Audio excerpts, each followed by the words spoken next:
তবে জয়ের নায়ক হামজা চৌধুরী পুরো ম্যাচে যেখানে যখন প্রয়োজন হাজির বাংলাদেশের উদ্ধারকারী।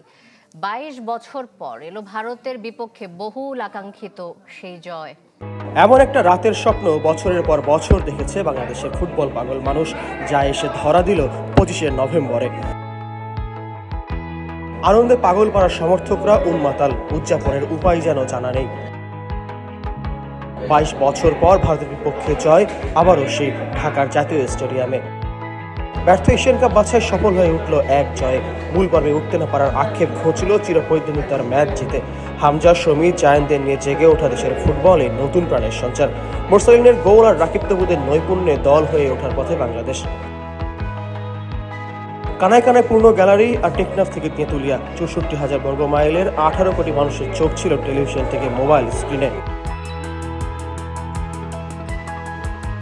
শুরুতেই গোল করে এগিয়ে দেন শেখ মোরসালিন, অথচ ইনজুরিতে যার কিনা এই ম্যাচে খেলা ছিল অনিশ্চিত। ১১ মিনিটে করলেন কাজের কাজ, বাঁ প্রান্ত থেকে রাকিবের মাইনাস গতি দিয়ে জয় করেন সঙ্গে বাংলাদেশের হৃদয়। এরপর ভারতের হাজারো আক্রমণ সামাল দিতে ব্যতিব্যস্ত ১১ সৈনিক। এর মধ্যেও ব্যতিক্রম হামজা চৌধুরী, রক্ষণে তো বটেই, আক্রমণে আর মধ্যমাঠেও যেখানে প্রয়োজন হাজির বাংলাদেশের ভ্যানগার্ড। মিতুলও এদিনও চিরায়ত ভুল করেননি, বরং দিয়েছেন আস্থার প্রতিদান। ম্যাচটা ভারতের সাথে বলেই উত্তেজনা ছড়িয়েছে মাঠে। তপু আর বিক্রমের ফাউলে তেড়ে ফুড়ে আসে ভারতীয় ফুটবলারদের শান্ত করার সে চেষ্টায়ও হাজির হামজা, বাংলাদেশের ফুটবলের সত্যিকারের উদ্ধারকারী। স্বপ্ন এখন সত্যি, ঘুমিয়ে থেকে দেখার নয়, জেগে ওঠার। এমন একটা রাতের স্বপ্ন বছরের পর বছর দেখেছে বাংলাদেশের ফুটবল পাগল মানুষ, যা এসে ধরা দিল ২৫শে নভেম্বরে।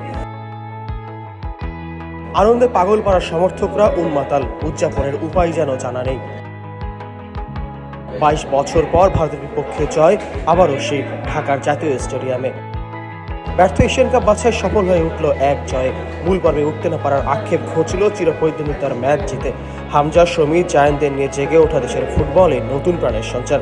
মোরসালিনের গোল আর রাকিব তাবুদের নৈপুণ্যে দল হয়ে ওঠার পথে বাংলাদেশ। কানায় কানায় পূর্ণ গ্যালারি আর টেকনাফ থেকে তেঁতুলিয়া, ৬৪,০০০ বর্গ মাইলের ১৮ কোটি মানুষের চোখ ছিল টেলিভিশন থেকে মোবাইল স্ক্রিনে।